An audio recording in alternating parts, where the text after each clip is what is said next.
World War II changed the world forever.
World War II changed the world forever, and forever after.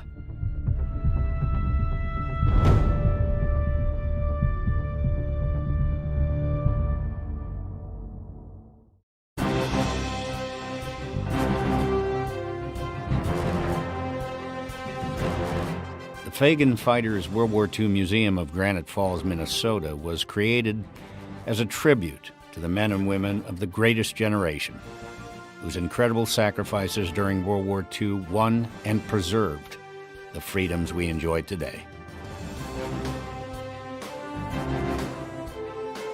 The Fagan Fighters World War II Museum is the dream, the creation, and the passion of the Fagan family of Granite Falls, Minnesota, Ron and Diane Fagan and their sons Aaron and Evan. We've taken on a mission to connect the latest generation with the greatest generation, because these are events in our history that need to be remembered, and in our case, and in the case of young children, they need to be introduced to. And we feel they're very important and need to be preserved, and that's what we're trying to do. The mission is to preserve the memory of the heroes of World War II, promote patriotism in today's Americans, and inspire tomorrow's leaders to study and apply history's lessons.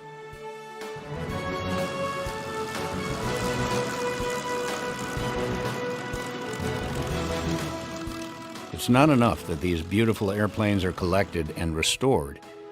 The Fagan Museum restores each of them to flying condition.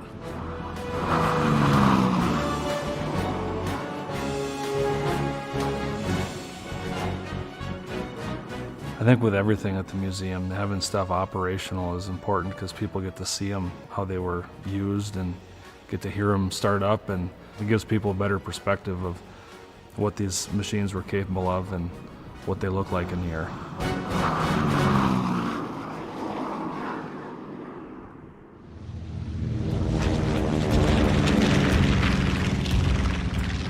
There are no markers, monuments, or visitor centers in the skies above Europe, the Pacific, or the China, Burma, India theaters of World War II.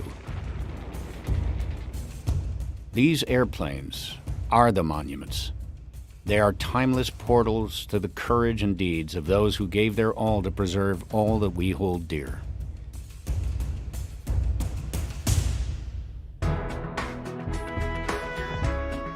When the museum's airplanes are not flying, they are displayed in 3 hangars: the trainer hangar, the fighter hangar, and the bomber hangar. World War II was a worldwide conflict, and unfortunately it's not being taught in our schools anymore.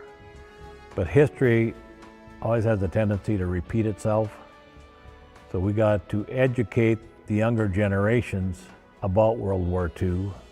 So learn these experiences from the past so you can apply them in the future to help guide this country in the right direction.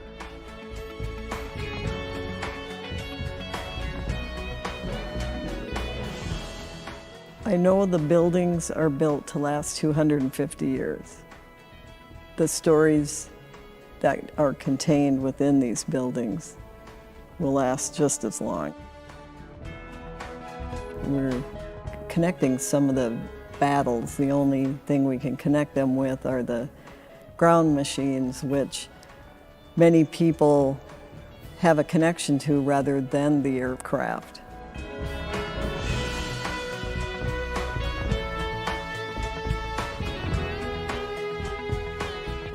With the museum opening, I started looking into the military vehicles. Started with the Deuce and a Half. The ambulance, when I had that repainted, we made sure that it matched the 4th Medical Battalion.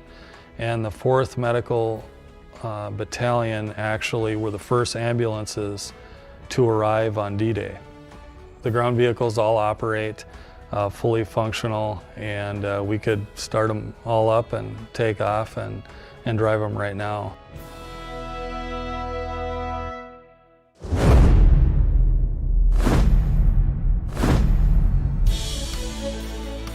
The Fagan Fighters World War II Museum doesn't just tell the story of what happened.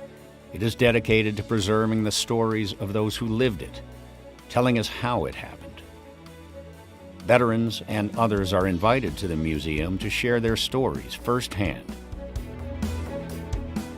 Their stories are recorded and preserved through the museum's Voices of Valor program.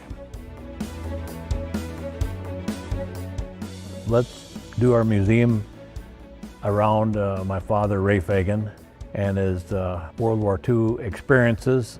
The first campaign medal he got was Normandy invasion. Second campaign medal he got was Liberation of Paris. And the third campaign medal he got was the Battle of the Bulge. He said you can't imagine how terrible it was. We decided to make our collection a real museum when people referred to it as such. We opened the museum doors directly after our air show in 2012, so the date was June 17th, 2012. The Fagan Fighters World War II Museum puts its collection in context for visitors by using original murals, sculptures, paintings, photographic collections, and other fine art to tell the story of epic events such as D-Day, June 6, 1944. This rail car, which anchors the museum's Holocaust exhibit, was found after years of searching in Germany and brought here so that no generation will ever forget the horror of the Holocaust or the memories of those who were lost. When the Germans marched in, I was 7 years old. When I was liberated in January 18, 1945, I was 8 years old. And these are some of the things I remember. The best single teacher we have about the lessons of the Holocaust are survivors. And for years, they've been the most important teachers. Sadly, as historian Deborah Lipstadt would say, the tyranny of biology means we have fewer and fewer survivors to speak. Memorials, and that's almost too static a term, opportunities to learn like this exhibit, which opens people's eyes to the horrors of the Holocaust, are becoming ever more important in the absence of survivors. So what the Fagans have done here with their exhibit is to create a wonderful, remarkable learning opportunity for people of southwestern Minnesota, entire state, upper Midwest, and I know people coming from all over the world in learning about the Holocaust through this specific lens. So we thank the Fagans for their generosity of spirit, their vision, and their commitment to Holocaust education as they teach about the Second World War. We're very happy to call the JCRC friends. They have visited the museum a number of times. Were very helpful in our Holocaust exhibit when we were building that at Split Rock Studios. And we are thrilled to be the recipient of their yearly award.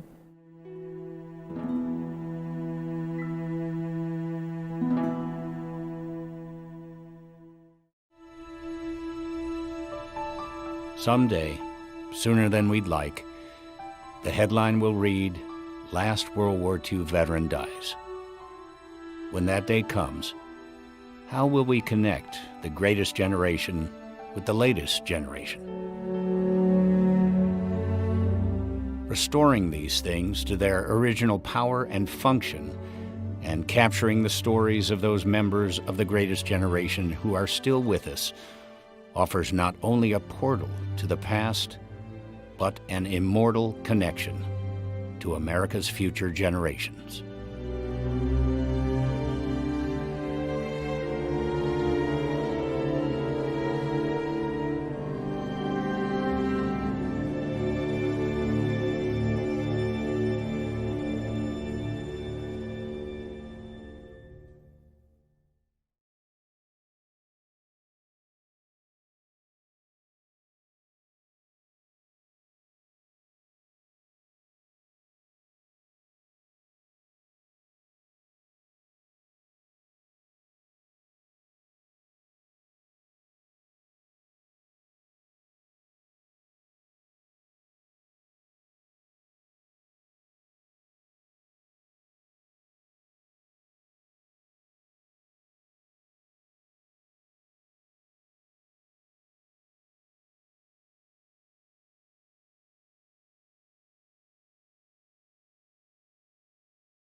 and it just climbs off all by itself.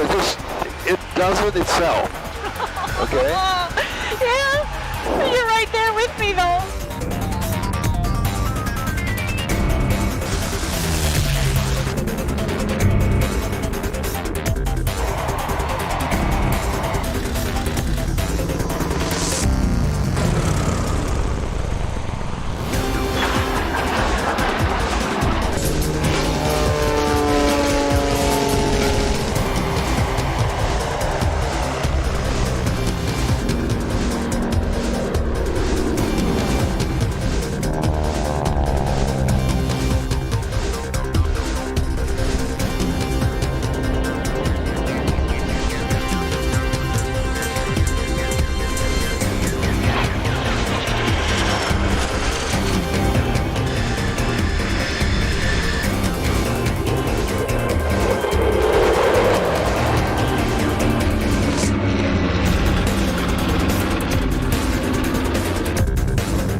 Every time I open the hangar door to go flying, I realize that I'm one of the lucky guys doing something that I dreamt of as a kid.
How many people can look into a mirror and say, I changed the world?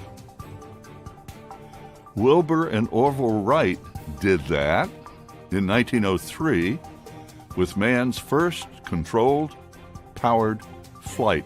59 seconds that changed the world. They were first, but as always, other curious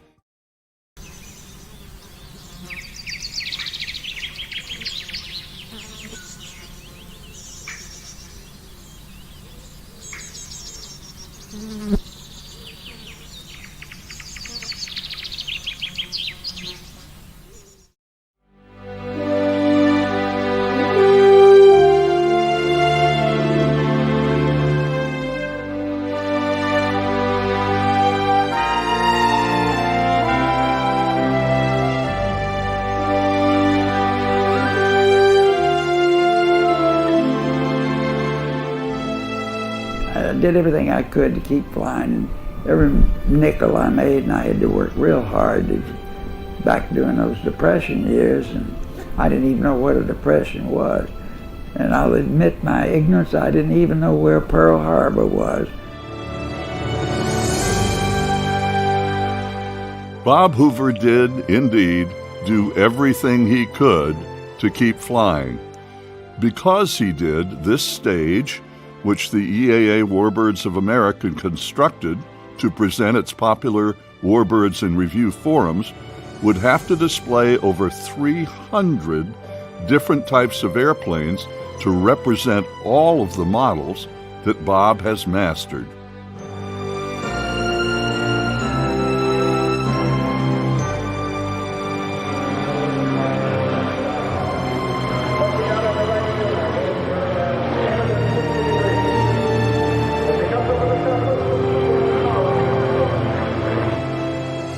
War hero, POW, military and civilian test pilot, aviation executive, air show performer, teacher.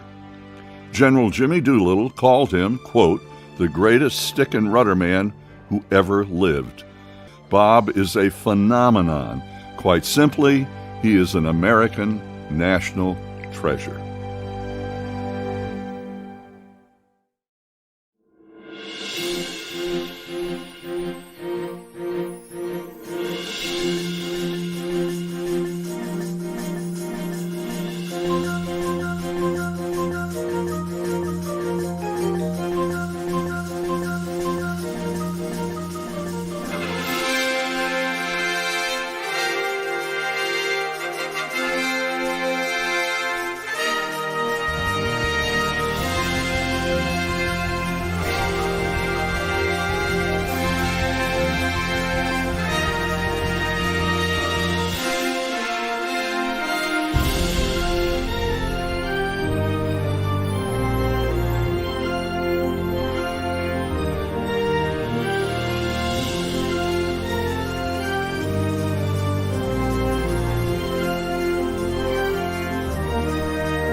You cannot place statues or build memorials in thin air. These airplanes, rescued, restored, returned to the sky, are the memorials. Through them, we give enduring thanks to those who gave everything they had to defend everything that we hold dear.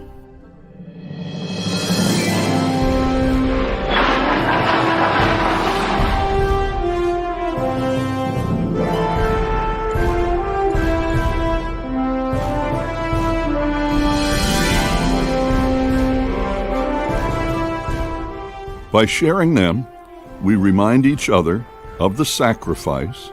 By sharing them, we introduce our heirs to their heritage. One week each summer, these national treasures are flown here. Twice each day, those who restored them present them to those who risked their lives to fight in them. And those who really did it tell the rest of us how it really was.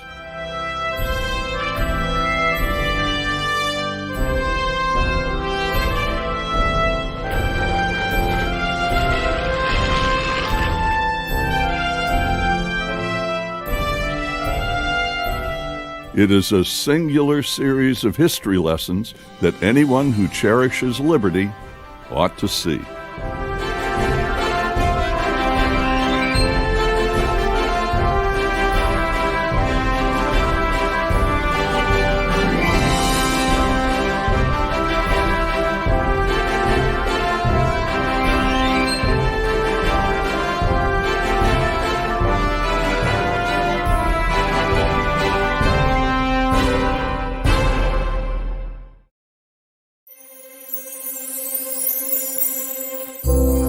Clearly, there's not room for 300 airplanes, so for this particular Warbirds in Review, an interesting and most appropriate representative of Hoover's flying career is being featured. The airplane is the Mentor, the Beechcraft T-34. Like Bob Hoover, the T-34 is a legendary teacher that comes by its nickname honorably. Judd Nogle, one of the most knowledgeable people in the T-34 preservation community, told attendees more. Okay, the T-34 was originally designed by Beech Aircraft in 1949, or actually first flew in 1949, went into production and flew in the Air Force in 1953. U.S. Navy saw that how successful the 34 was with the Air Force and went to Beech and had a B model design, which the Navy used from about 1956 through 1973. Not a lot of differences between the two airplanes other than a few minor things where the B model for the Navy was designed without nose gear steering, so it would be more maneuverable on the carrier deck for training purposes, and slightly different fuel system, and 1 degree more dihedral in the wings. There was about 1,000 B models made for the Navy and about 600 for the U.S. Air Force. The 34 turned out to be a very good trainer for him because it was very easy to fly. It was capable of doing all the instrument training, aerobatic training, and worked out very well for him.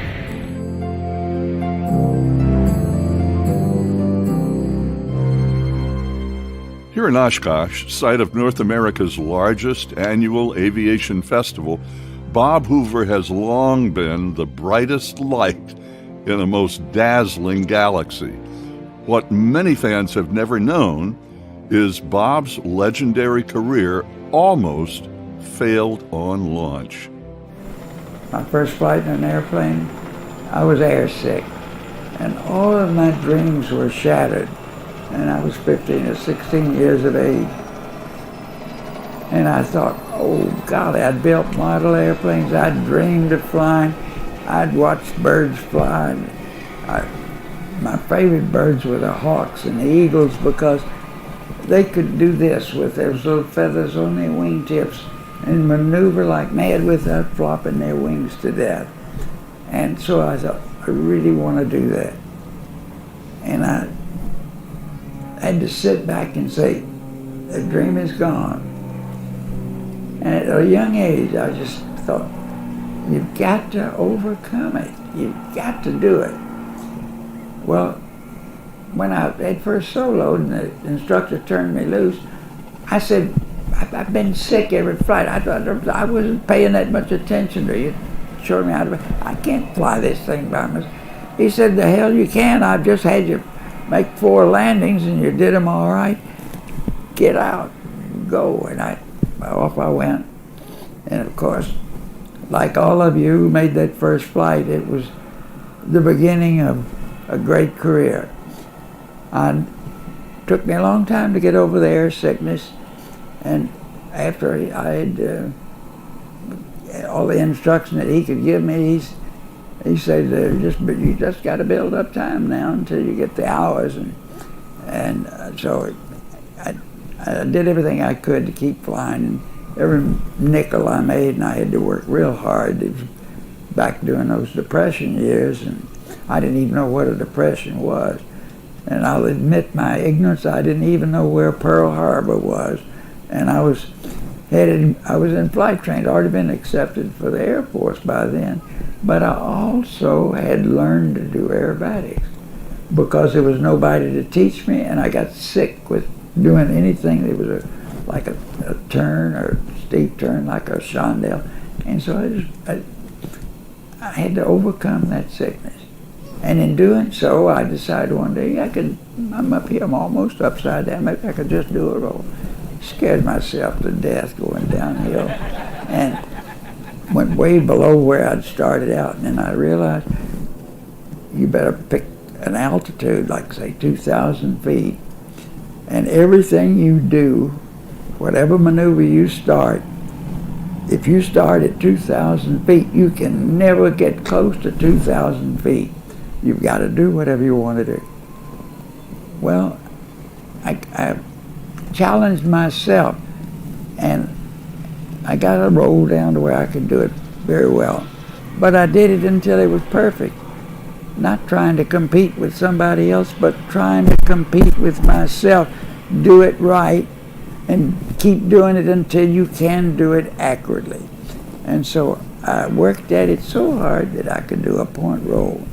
And I did 4 points, and when I was satisfied with that, well, why couldn't I do 8 points? And so I stopped 8 times. And then I said, if you can do that, why can't you get smarter and do 16 points? And so I did. And that's the way it came along. And it turns out, suddenly a lot of people were saying, I've never seen people fly like that. Well, motivation is a very important thing. Adlai Stevenson once said, patriotism is not a short and frenzied outburst of emotion, but the tranquil and steady dedication of a lifetime. Well, measured by that yardstick, there is no greater patriot than Bob Hoover, for love of country has indeed been his steady dedication of a lifetime. I guess I've been called a patriotic freak. I think that if we don't know the meaning of the national anthem and that flag that we've cherished so much, with its full appreciation for what it stands for, we're missing the best bet in the whole world. It stands for freedom. It stands for everything we believe in. The American flag, as a symbol of personal liberty, became an obsession of Bob Hoover's during the dark days that he spent as a prisoner of the Nazis in World War II.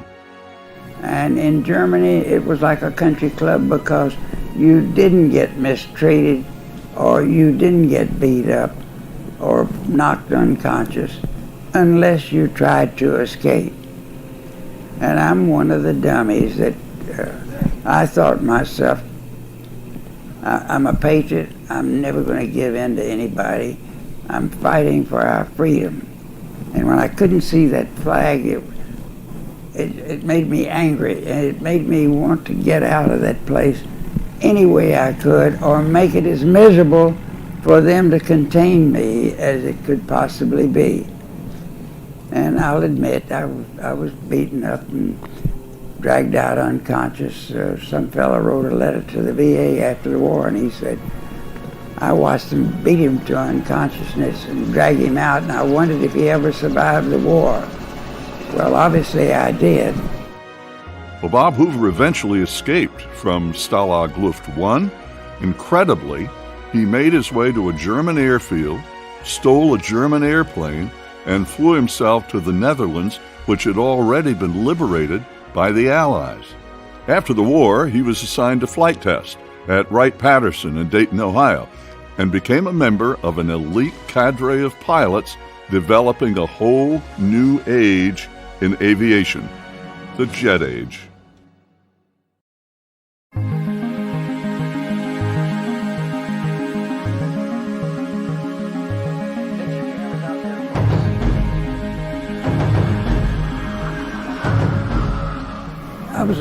I was one of the principal test pilots on the airplane, and I only lost one airplane in that program.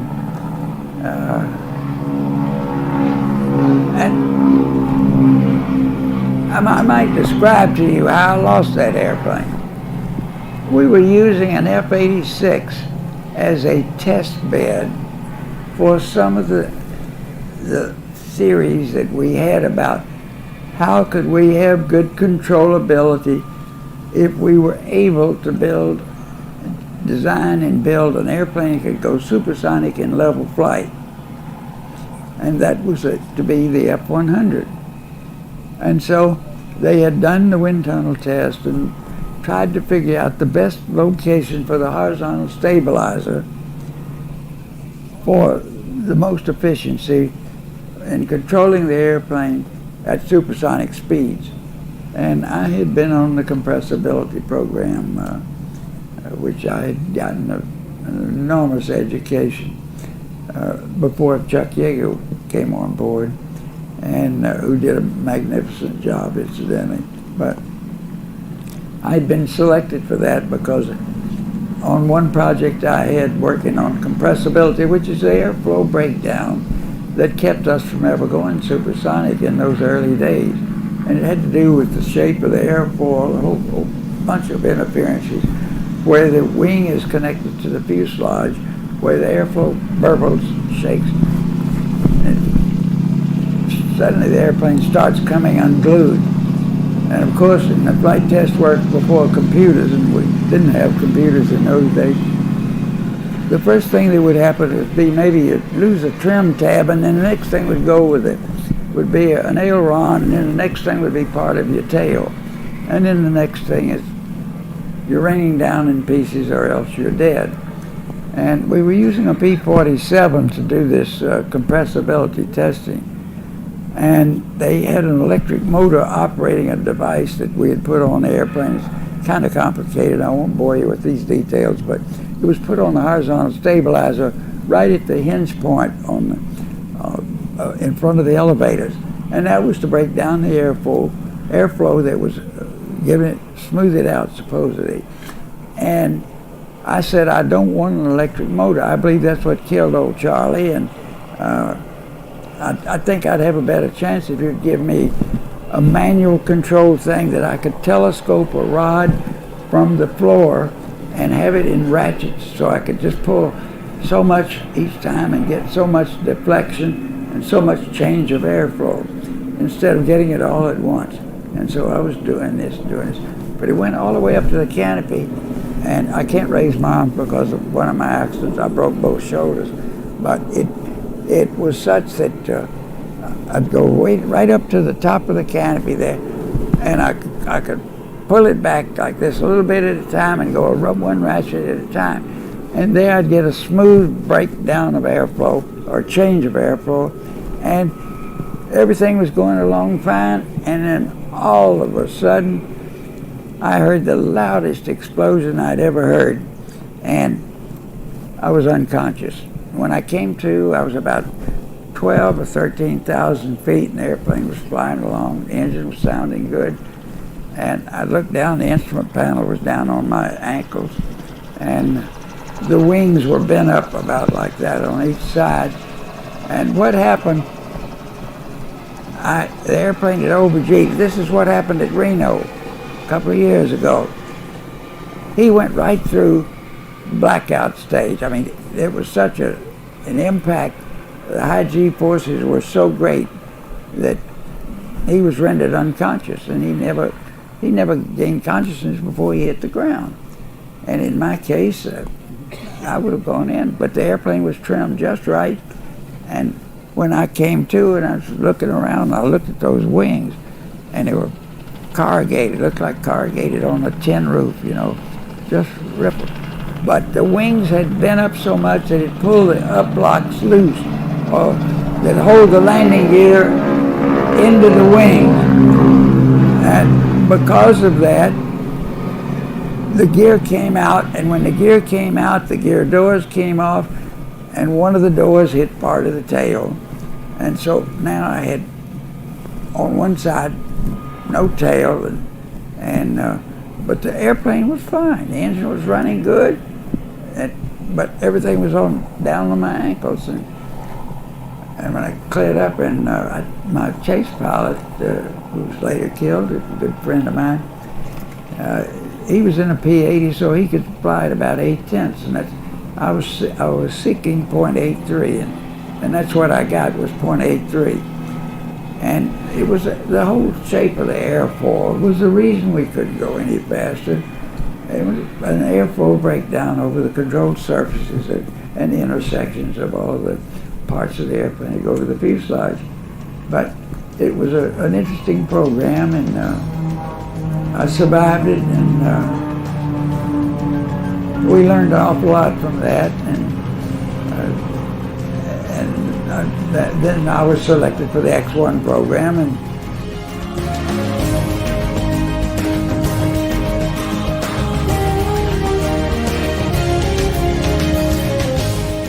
was asked by a friend of mine who wasn't flying jets, fly over the Springfield airport the first chance you get with the jet, and I'll tell them it was me. That's mistake number one. And so I said, but you know, Pete, I don't have enough fuel. Every time I fly a jet, I use up every ounce of fuel gathering data.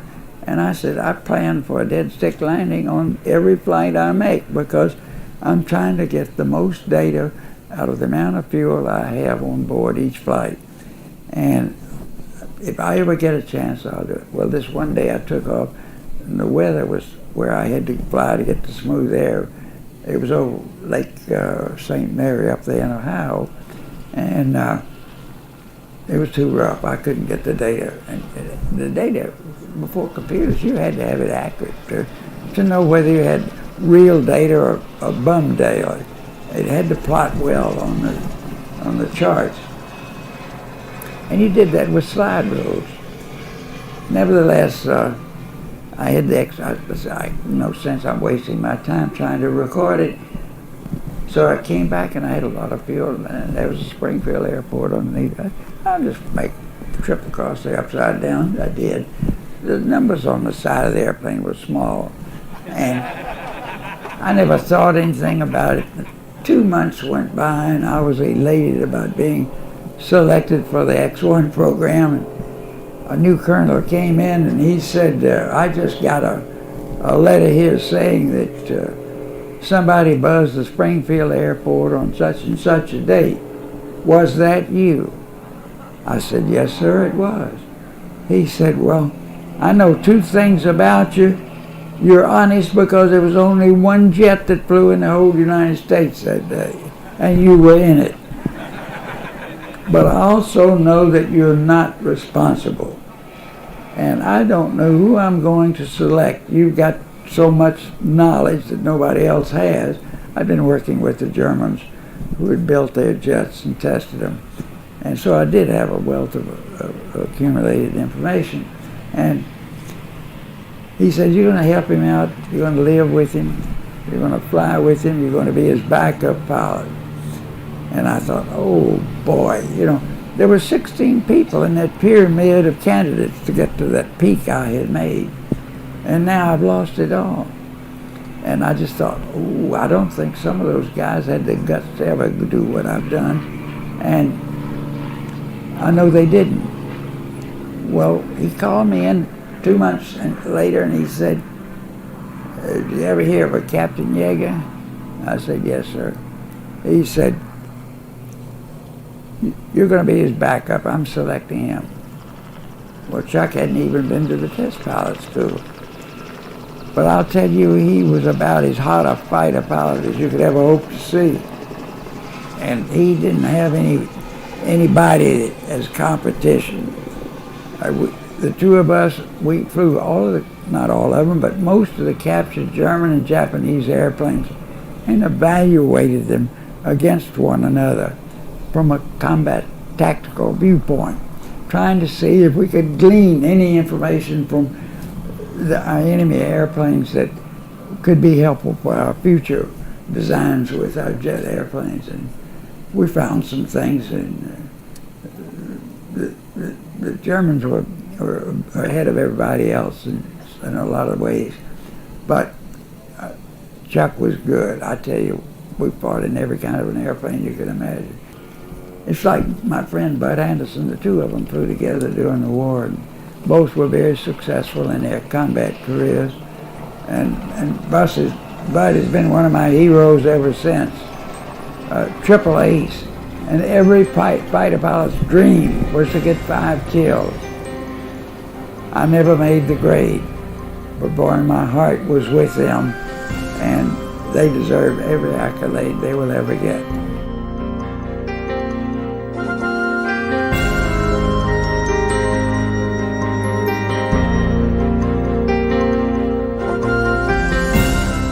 There is no way to overstate the importance of mentoring to the advancement of aviation. Designers and engineers learn from the past.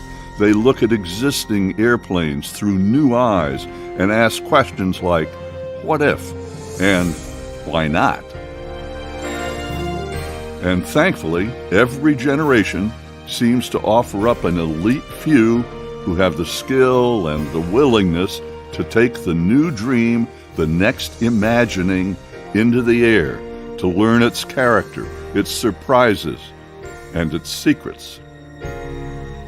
And then come down to teach them to the rest of us.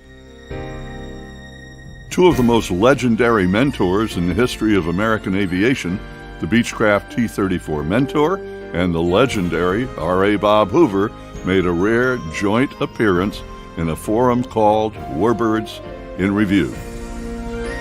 Who knows, maybe the next bellwether aircraft designer or storied test pilot was there that day. Perhaps on this summer morning, on an airfield in Oshkosh, Wisconsin, aviation itself was advanced a little through mentoring.